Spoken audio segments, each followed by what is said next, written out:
नमस्कार दोस्तों, आप सभी का स्वागत है मेरे YouTube चैनल में। आज मैं आप सभी को अपने गांव का जो इष्ट देवता है नागराज देवता, उसको दिखाने जा रहा हूं। आप लोग वीडियो में अंत तक बने रहिएगा।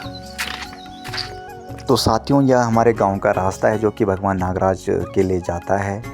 तो ये देखिए, हमारा यहाँ विद्यालय रहा है, प्राथमिक विद्यालय ग्राम बागी में। आप देख सकते हैं विद्यालय में हमारे गांव के लोग साफ़ सफाई कर रहे हैं, सफाई अभियान चल रहा है यहाँ पे। और बहुत ही शानदार विद्यालय था। हमने अपने बचपन की जो पढ़ाई है यहीं से हमारी प्रारंभिक शिक्षा हुई है दोस्तों। तो देखिएगा, ये हमारे सड़क मार्ग है। सड़क मार्ग से चारों तरफ का जो नज़ारा है बहुत ही शानदार दिखाई देता है दोस्तों। तो धीरे धीरे जो है आगे बढ़ते हुए, रास्ता काफ़ी संकरा है मंदिर तक जाने के लिए और काफ़ी चढ़ाई चढ़नी पड़ती है दोस्तों। तो आप देखना किस प्रकार का पड़ाव आता है रास्ते में। और ऐसे अद्भुत रास्ते आपको सिर्फ पहाड़ों में देखने को मिलते हैं। शहरों में ऐसे रास्ते होते हैं नहीं, सिर्फ पहाड़ों में हमें देखने को मिलते हैं दोस्तों। तो देखिएगा, ये हमारे गांव ग्रामवासियों के खेत हैं। तो इस प्रकार से रास्ता बना हुआ है दोस्तों और धीरे धीरे जो है सफ़र आगे बढ़ता हुआ। भगवान नागराज का जो मंदिर है काफ़ी ऊंचाई पर है, तो धीरे धीरे हम भगवान त्रिलोकीनाथ की ओर आगे बढ़ते हुए दोस्तों, क्योंकि भगवान जो वासुदेव है काफ़ी ऊंचाई पर विराजमान है। त्रिलोकीनाथ हमने पहाड़ों में देखा है, भगवान कृष्ण का जो मंदिर है ऊंचाई पर ही स्थित है दोस्तों। तो काफ़ी ऊंचाई पर है और जंगल से होके हमें जाना होता है दोस्तों। तो अकेले नहीं जाया जाता है, मेरे साथ एक साथी भी हैं, गोविंद जी। वो आगे निकल पड़े हैं और पीछे से मैं इस प्रकार से चल रहा हूँ दोस्तों। तो देखिए, धीरे धीरे मैं हाइट पे पहुँच चुका हूँ और जैसे जैसे हाइट पे पहुँच रहा हूँ वैसे पसीना भी छूट रहा है। काफ़ी गर्मी हो रही थी, गर्मी का काफ़ी समय दोस्तों, जून का महीना है तो गर्मी तो होती है। और यहाँ का जो नज़ारा है दोस्तों बहुत ही शानदार है। ये प्राचीन छाने हुआ करती थी दोस्तों, पहले के ज़माने में यहाँ लोग रहते थे। लेकिन अब लोग नहीं रहते हैं छानों में, क्योंकि लोगों ने छानों को त्याग दिया है, सब शहरी बन चुके हैं। अब देखिए दोस्तों, रास्ता धीरे धीरे आगे बढ़ते हुए, और छानों की विशेषता थी पहले की गाय भैंस होती थी, बहुत सारी चीज़ें होती थी दोस्तों, लेकिन अब ऐसा नहीं देखने को मिलता है। और आप रास्ता देख सकते हैं, कितना खूबसूरत रास्ता है दोस्तों। हरी घास जमी हुई है रास्ते में और कंकड़ पत्थर भी है रास्ते में, तो पैदल मार्ग है। देखिए दोस्तों, प्राचीन काल में ये छान हुआ करते, यहाँ पे बहुत सारे लोग रहते थे, लेकिन अब ये छान बंजर हो चुकी है। और यहाँ पर जो है जल मिशन के तहत एक पानी की टंकी बनाई गई है, जो कि अब ग्राम वासियों को पानी इस टंकी से मिलता है दोस्तों। जो भारत सरकार के द्वारा अभियान चलाया गया था, 1 रुपये में जल मिलेगा सबको, तो ये टंकी का निर्माण यहाँ पे हो रखा है। तो देखिए दोस्तों, नज़ारा आप देख सकते हैं, बहुत ऊंचाई पे आ चुका हूँ। यहाँ से टिहरी झील दिखती है। टिहरी झील आप देख सकते हैं नीचे कितनी खतरनाक झील हुआ करती है, लेकिन आजकल पानी बहुत कम है दोस्तों और सूख चुका है पानी। जब जुलाई का महीना आएगा, बरसात का महीना आएगा, तो झील भर जाती है और बहुत शानदार नज़ारा दिखता है दोस्तों। और मैं बहुत ऊंचाई पे आ चुका हूँ दोस्तों, पसीना बहुत आ रहा है दोस्तों, थकान लग चुकी है, क्योंकि खड़ी चढ़ाई थी दोस्तों। तो चढ़ाई चढ़ने में बहुत दिक्कत होती है दोस्तों। जब काफ़ी समय बाद आप चढ़ाई को चढ़ते हैं तो बड़ी समस्या आती है, क्योंकि यहाँ सड़क नहीं है और सिर्फ हमें चढ़ाई के माध्यम से ही जो है मंदिर तक पहुँचा जाता है। तो विशेषता ये रही दोस्तों, पहले यहाँ पे बहुत छोटा सा मंदिर था, लेकिन गाँव वालों ने इस मंदिर का जो है जीर्णोद्धार किया है और नया बनाया है दोस्तों। तो देखिए, धीरे धीरे अब जंगल आ चुका है दोस्तों। हरी हरी घास आपको दिख रही है रास्ते में, बड़े बड़े पत्थर आपको दिख रहे हैं, संभल के चलना पड़ता है दोस्तों ऐसे पहाड़ी रास्तों में, क्योंकि जो है पत्थर से पाँव टकराने का डर रहता है और चोटें खाने का भी डर रहता है दोस्तों। लेकिन भगवान नागराज की कृपा है, ऐसा कुछ नहीं होता है। भगवान के आशीर्वाद से जब भी आप कहीं जाते हैं तो ज़रूर कृपा आप पे होती है। तो 4-5 साल बाद दोस्तों मुझे यह मौका जानने का मिला है भगवान नागराज के मंदिर में। तो देखिए, अब जंगल लग चुका है दोस्तों, चीड़ के पेड़ आप देख सकते हैं चारों तरफ। और यहाँ से जो नज़ारा देखने को मिलता है दोस्तों, बहुत ही शानदार नज़ारा है। शानदार अनुभूति होती है, आनंद की अनुभूति होती है दोस्तों। तो देखिए, मेरे जो आसपास हैं सिर्फ चीड़ के पेड़ आपको दिखाई देंगे दोस्तों। जंगल है, बहुत खतरनाक जंगल, और बाघ का खतरा भी रहता है दोस्तों। अकेला आना खतरे से खाली नहीं है, लेकिन मेरे साथ एक साथी थे तो किसी प्रकार का कोई डर महसूस नहीं हुआ। तो धीरे धीरे दोस्तों हम आगे बढ़ते हुए, और अब हम पहुंचने वाले हैं दोस्तों भगवान नागराज के आंगन में। भगवान नागराज के जो प्रांगण है वहां पे पहुंचने वाले हैं। तो यहाँ से जो है दोस्तों अब इस प्रकार से जो है भगवान नागराज का जो है मंदिर आने वाला है। यहाँ से सारे ग्रामवासियों के खेत है दोस्तों ये, और यहाँ पे जो है ग्रामवासी अभी भी हल लगाने के लिए आते हैं। तो देखिए दोस्तों, ये हमारे भगवान नागराज का मंदिर जो हमारे ग्राम देवता हैं, हमारे इष्ट देवता हैं और गांव वालों की रक्षा करते हैं। भगवान नागराज देवता हर प्रकार से रक्षा करते हैं। तो देखिएगा दोस्तों, देवदार के बीच में बना है यह मंदिर बहुत ही शानदार है, अद्भुत है और मनमोहक है दोस्तों। तो भगवान नागराज का एक छोटा सा मंदिर है, लेकिन बहुत शांति की अनुभूति हो दोस्तों। जब भी मैं यहाँ पे आता हूँ मुझे बहुत शांति की अनुभूति होती है। ऐसा होता है जैसे डायरेक्ट भगवान कृष्ण से मुलाकात कर दी हो।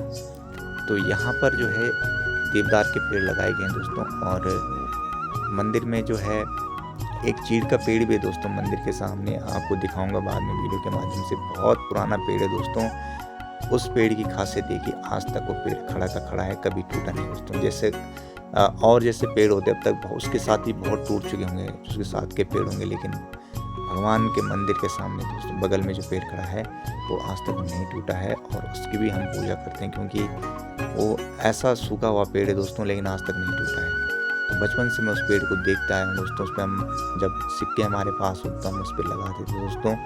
तो पेड़ की भी हम पूजा करते हैं, उस चीड़ की पेड़ की। तो ये देखिए दोस्तों, भगवान के मंदिर में मैं पहुंच चुका हूं और यहाँ पे मैंने मत्था टेका है दोस्तों, और बहुत शांति की अनुभूति होती है जब भी मैं इस मंदिर में आता हूँ, क्योंकि यहाँ से 1 किलोमीटर दूर हमारी छाने हुआ करती थी, जहाँ पे हम बचपन में रहा करते थे दोस्तों। और उस छान में जो हम भैंस को पालते थे, तो जो दूध होता था दोस्तों वो यहाँ पे चढ़ाने के लिए लाते थे भगवान नागराज के धाम में। जो भगवान नागराज का जहाँ पे मंदिर है, यहाँ पे हम चढ़ाते थे भगवान कृष्ण को दूध, ताज़ा ताज़ा दूध दोस्तों चढ़ाया जाता था। तो भगवान की कृपा से, नागराज की कृपा से ऐसे जंगल में जब रहते थे तो बगेरा का बहुत डर हुआ करता था, और लेकिन कृपा इतनी थी कि ना बगेरा से लेकर अलग अलग प्रकार के जीव जंतु हैं, किसी प्रकार का कोई खतरा हमें कभी महसूस नहीं हुआ। इतनी कृपा मुझे महसूस हुई भगवान नागराज देवता की। तो देखिए, सांप बने हुए हैं मंदिर पे, और अब हमने कर दिए दोस्तों परिक्रमा, और मेरे साथी जो गोविंद जी थे वो भी आ चुके हैं मंदिर में। तो बड़ी आस्था है हम ग्रामवासियों की भगवान नागराज पर। और चिन्यालीसौड़ का जो मैंने मंदिर दिखाया आपको, हमारे गांव के नहीं, जो पूरा क्षेत्र है हमारा, सबकी भगवान नागराज पे बड़ी आस्था है दोस्तों। और सेम नागराज भी मैं 2 बार जा चुका हूँ, और इस प्रकार से जो यह मंदिर है दोस्तों, तो ये छोटा सा बनाया गया है, लेकिन बहुत शांति की अनुभूति यहाँ पर होती है। अंदर भगवान कृष्ण की मूर्ति विराजमान है, पत्थर की मूर्ति विराजमान है दोस्तों, और ऐसा लगता है कि जैसे भगवान कृष्ण से साक्षात मुलाकात हो चुकी हो। जब भी इस मंदिर में मैं आता हूँ दोस्तों, तो मुझे ऐसा अनुभव होता है। तो देखिए दोस्तों, ये है नज़ारा, और आप देख सकते हैं इधर देवदार के वृक्ष आपको देखने को मिलेंगे। मैंने स्पेशल इन वृक्षों पर, देवदार के जो पेड़ हैं इनके बारे में स्पेशल एक वीडियो बनाई दोस्तों, आप उसको देख सकते हैं मेरे यूट्यूब चैनल में जाके। उस पर लगभग 50,000 लोगों ने वो वीडियो देख ली अब तक, और बहुत अच्छी लगी लोगों को। तो सभी दर्शकों का बहुत बहुत धन्यवाद दोस्तों, क्योंकि आप लोग देखते हैं तो मेरे अंदर भी एक जिज्ञासा उत्पन्न होती है आप लोगों के लिए कंटेंट लाने के लिए। तो मैं आपको इस चैनल के माध्यम से अपने उत्तराखंड की जो खूबसूरती दोस्तों उसी को दिखाऊंगा, और कुछ आगे देखो क्या क्या मेरे पास जो कंटेंट होंगे, जहाँ जहाँ मैं जाऊँगा दोस्तों, इस चैनल के माध्यम से आपको ज़रूर दिखाऊंगा। और जो भी हमारे उत्तराखंड में नेचुरल चीज़ें हैं उनको दिखाने का मैं प्रयास करूँगा दोस्तों। तो देवदार कहा जाता है कि देवदार में भगवान का वास होता है, और आपने देखा होगा पुराने ज़माने के जो राजा उनके महल होते थे, उनके देवदार की लकड़ी का प्रयोग किया जाता था। देवदार की लकड़ियों का जो प्रयोग है मंदिर बनाने में भी किया जाता है दोस्तों, और बहुत शानदार खुशबू आती है देवदार की।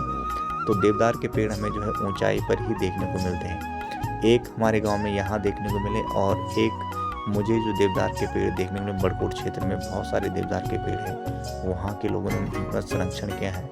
तो बहुत अच्छी बात है दोस्तों, ऐसा होना चाहिए। देवदार के पेड़ अधिक से अधिक लगाने चाहिए, क्योंकि देवदार की जो लकड़ी है उसका बहुत महत्व है दोस्तों। उसका महत्व मैंने बताया है अलग से वीडियो में, आप जा सकते हैं वहाँ पर देख सकते हैं देवदार का क्या क्या महत्व है। देवदार का तेल भी निकाला जाता है, जो तेल जो है बहुत लाभदायक होता है।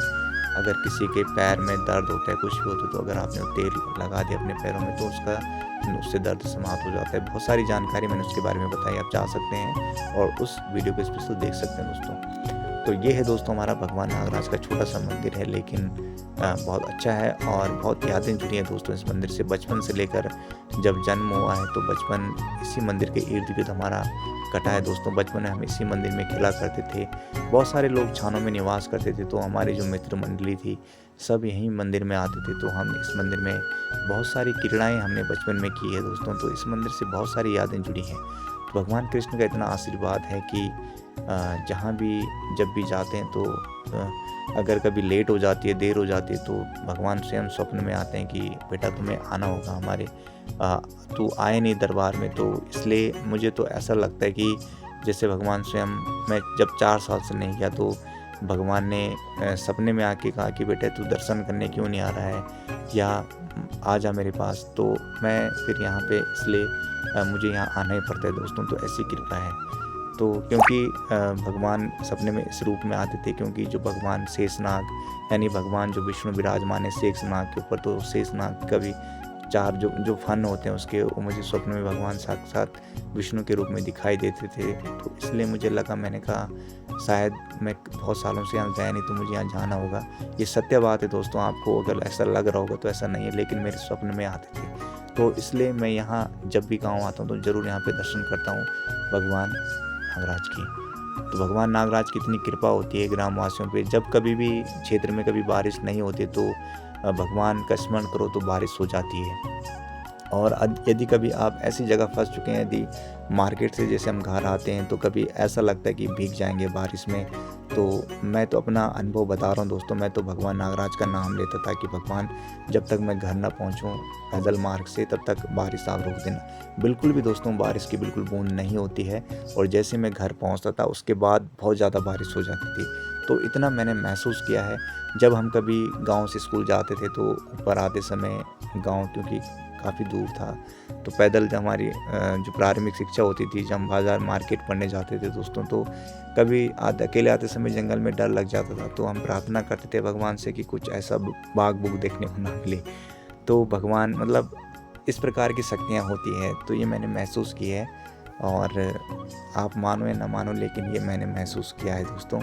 और बारिश को रोका है गॉड ने मेरे लिए। कभी मुझे ऐसा लगता था कि मैं भीगने वाला हूँ, तो नाम पुकार के बारिश रुक जाती थी। और जब भी कहीं पर ऐसा मुसीबत फील होता है तो ज़रूर नाम पुकारता हूँ, तो ऐसा लगता है कि हाँ भाई, ईश्वर ने इस चीज़ को रोका है और मेरी मदद की है। तो शक्तियाँ होती है भगवान में। ये हमारी देवभूमि उत्तराखंड है, यहाँ पे हम इस चीज़ मान के चलते हैं कि वाकई में शक्ति होती है दोस्तों। तो ये है हमारा जो नागराज का मंदिर है, बहुत शानदार है, बहुत जानदार है। और मेरी जो आस्था है यहाँ जुड़ी हुई है बचपन से लेकर अभी तक, और हमेशा जुड़ी रहेगी जब तक जीवन रहेगा दोस्तों।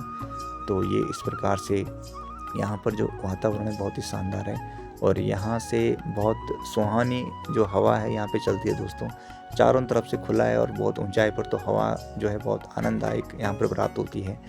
और यहाँ पर एक चीज़ मैंने और नोटिस की है कि यहाँ पर जैसे आप ध्यान भी कर सकते हैं, और शांति की यहाँ पे बिल्कुल भी किसी प्रकार का कोई डिस्टर्बेंस नहीं होता है। तो ध्यान आप यहाँ पर आसानी से कर सकते हैं। ध्यान करने के लिए बहुत अच्छी जगह है यहाँ पर।